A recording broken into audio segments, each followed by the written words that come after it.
नमस्कार दोस्तों, मैं हूं केशव त्यागी और स्वागत है आप सभी का मेरे यूट्यूब चैनल के टीचली पॉइंट की एक फ्रेश वीडियो में। दोस्तों, इस वीडियो में आपको बताऊंगा संस्कृत व्याकरण के कुछ मोस्ट इंपॉर्टेंट क्वेश्चंस जो आपको शिक्षक भर्ती परीक्षा से संबंधित प्रश्न हैं और जो आपको कहीं ना कहीं हेल्पफुल साबित करेंगे अगर आपके पास प्रथम या द्वितीय भाषा के रूप में संस्कृत है और आप शिक्षक भर्ती परीक्षा की तैयारी कर रहे हैं, चाहे वो CTET हो या रीट हो या किसी अन्य राज्यों की शिक्षक भर्ती परीक्षा। तो चलिए शुरू करते हैं हमारा जो प्रथम प्रश्न है इस वीडियो का।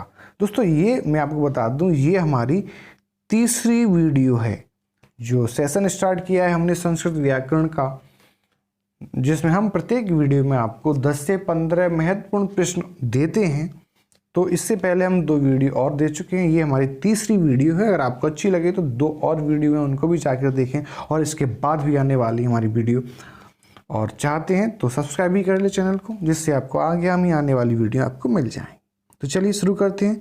हमारा जो फर्स्ट प्रश्न है वो है, पाणिनि ने किस भगवान की आराधना करके व्याकरण का ज्ञान प्राप्त किया था? पहला प्रश्न है, पाणिनि ने किस भगवान की आराधना करके व्याकरण का ज्ञान प्राप्त किया था? ऑप्शन अ ब्रह्मा, ब विष्णु, स महेश, द इंद्र। दोस्तों, मैं आपको बता दूं, जो पाणिनि ने भगवान महेश या भगवान शंकर या फिर उनका एक और नाम है शिव शंकर भी कह सकते हैं, उनको भोले बाबा भी कह सकते हैं, उनको महाकाल भी कह सकते हैं, है ना। तो यहाँ जो करेक्ट ऑप्शन है वो है महेश या भगवान शिव। वो क्या था कि बताया जाता है कि भगवान शिव के डमरू वादन से 14 माहेश्वरी सूत्रों का निर्माण हुआ और उनसे माहेश्वरी सूत्रों से जो त्रिमुनि में एक मुनि है पाणिनि, उनको संस्कृत की व्याकरण का ज्ञान हुआ। तो यहाँ जो ऑप्शन है वो स महेश। अगला प्रश्न है, ऊष्म वर्णों के लिए प्रत्याहार है। ऊष्म वर्णों के लिए प्रत्याहार है। अ अच, ब सल और स झल, द हल। ये आपके पास है। तो दोस्तों, मैं आपको ये पता होना चाहिए कि ऊष्म वर्ण कहते किसे हैं। तो ऊष्म वर्ण हम ऐसे वर्णों को कहा जाता है जिनके उच्चारण में मुख से ऊष्मा का निकास होता है। तो ऐसे वर्णों को हम क्या कहते हैं? ऊष्म वर्ण कहते हैं। और उन ऊष्म वर्णों को क्या कहा जाता है? सल प्रत्याहार कहा जाता है। क्या कहा जाता है? सल प्रत्याहार कहा जाता है।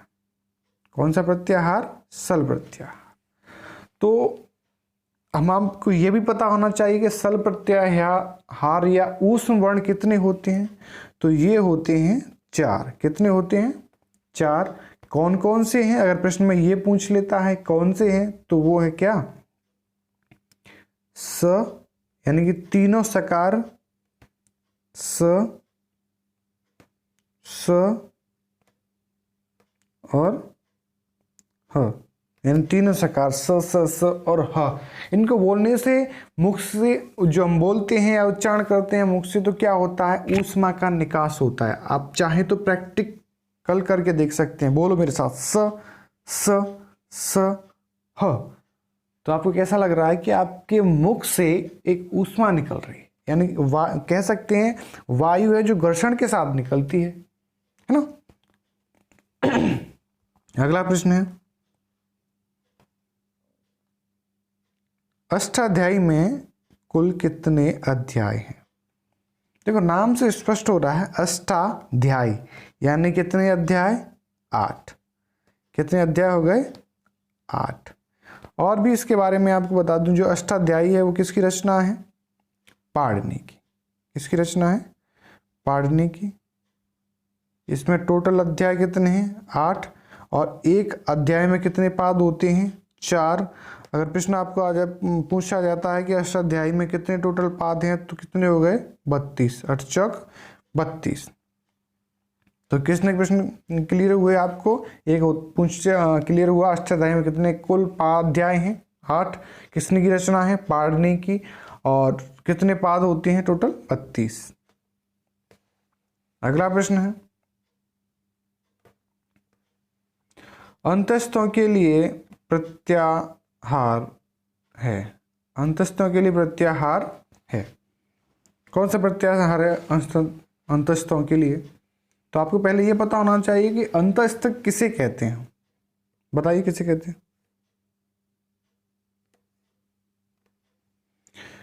तो अंतस्थ हम ऐसे वर्णों कहते हैं जिनके उच्चारण में वायु मुख से बाहर नहीं निकलती बल्कि अंदर ही विद्यमान रहती है।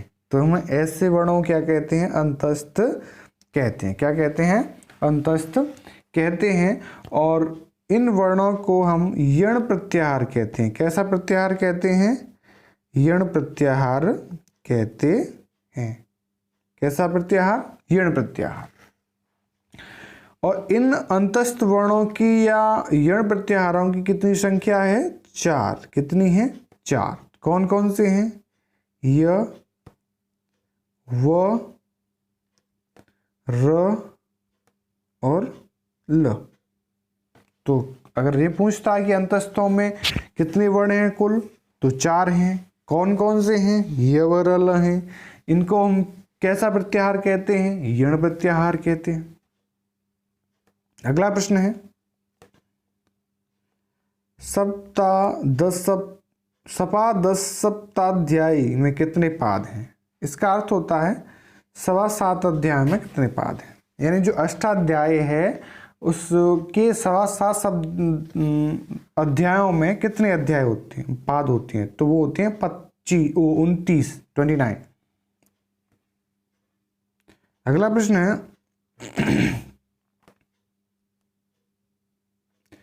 अष्टाध्यायी का प्रथम सूत्र है अ, ऑप्शन अ ब आदेड़ गुण स वज्रादे च द हलंत्यम। तो दोस्तों मैं आपको बता दूं, अष्टाध्यायी का जो प्रथम सूत्र है, प्रथम वो है वज्रादेच और अंतिम सूत्र है वो है अ। तो यहां जो करेक्ट ऑप्शन हुआ वो स वज्रादेच। अगर अंतिम पूछ ले तो अ।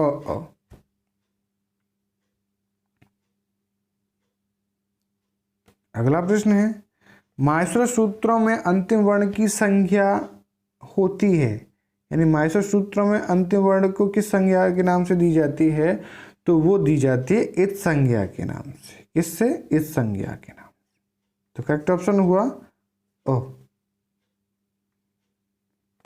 अगला प्रश्न है, चखंतु में द्वितीय खकार है, क्या है? अ यम, ब अनुनासिक, स उपध्मानीय, द जिह्वामूलीय। तो यहां जो करेक्ट ऑप्शन है वो है यम। क्या है? यम। यम क्यों है? यम के बारे में आपको बता दूं, वर्ग के प्रारंभिक 4 वर्णों में से किसी भी एक के आगे किसी भी वर्ग के पंचम वर्ण के रहने पर पहले जैसे द्वितीय वर्ण को हम क्या कहते हैं? यम कहते हैं। पंचम वर्ण यानी कि वर्ग कितने हैं? 5 हैं। कौन से? को, चो, टो, तु, पो। और उनका 5वां वर्ण क्या हो सकता है? ड, अंग, ड, न, म। ड, अंग, ड, न, म, है ना? तो इनमें जो होगा वो होगा यम। अगला प्रश्न है, प से पहले अर्ध विसर्ग कहलाता है। यानी कि ये जो प है उससे पहले अर्ध विसर्ग लगा है ये, तो क्या कहलाएगा?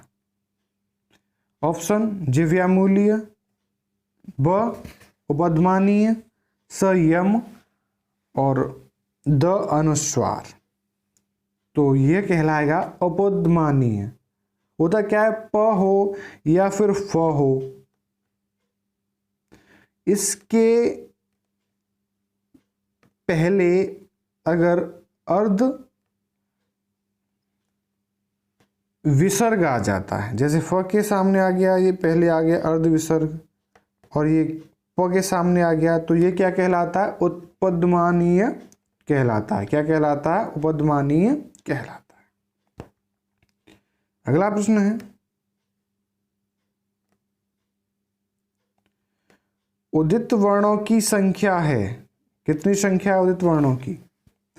तो पहले मैं आपको बता दूं, उदित वर्ण हम किसे कहते हैं? हम स्पर्श वर्णों को भी कहते हैं। इनका एक और नाम है वर्गीय वर्ण। वर्गीय के नाम से तो आप समझ गए होंगे कितनी संख्या है। संख्या होती है 25। कितनी होती है? 25।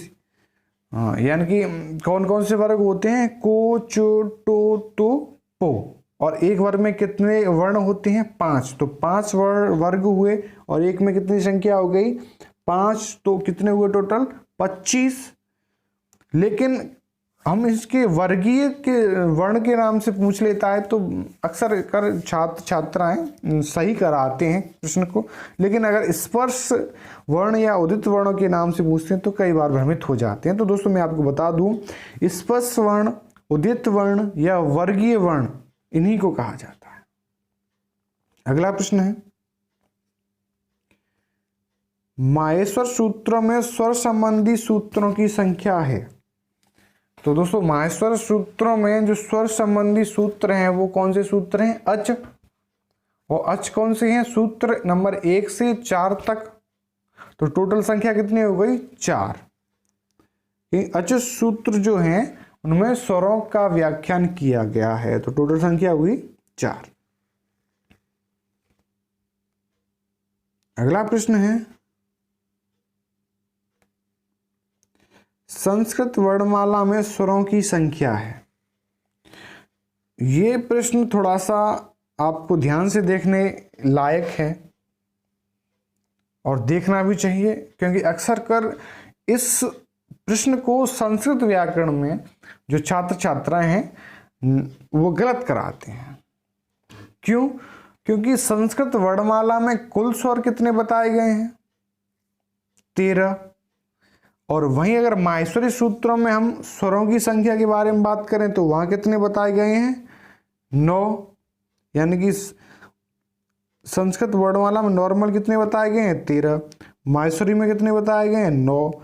और वहीं अगर पाणिनि शिक्षा के अनुसार हम स्वर वर्णों की बात करें तो वहां उन्होंने बताया 21 या फिर 22। 21-22। तो कई बार लोग नहीं पता होता, हम जैसे संस्कृत वर्णमाला में नॉर्मल स्वरों को पढ़ गए हम, किनको? 13 को, और बाकी के बारे में किसी बच्चे को नहीं बता, तो वो सोचता है कि 13 नहीं है इसमें, लेकिन 12 है, 14 है, तो चलो 12 हो सकते हैं, फिर एक नहीं इसने लिखा हो, है ना।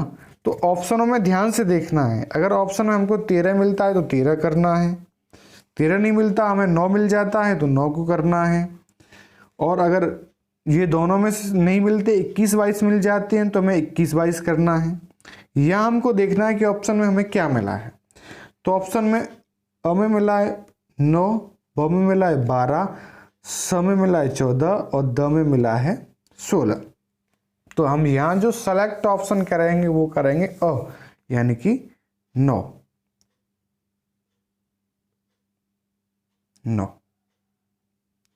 संस्कृत वर्णमाला में स्वरों की संख्या कितनी हो गई? 9। दोस्तों ये थे इस वीडियो में कुछ प्रश्न। अगर आपको अच्छे लगे हो तो वीडियो को शेयर करें, चैनल को सब्सक्राइब करें। जय हिंद, जय भारत, वंदे मातरम।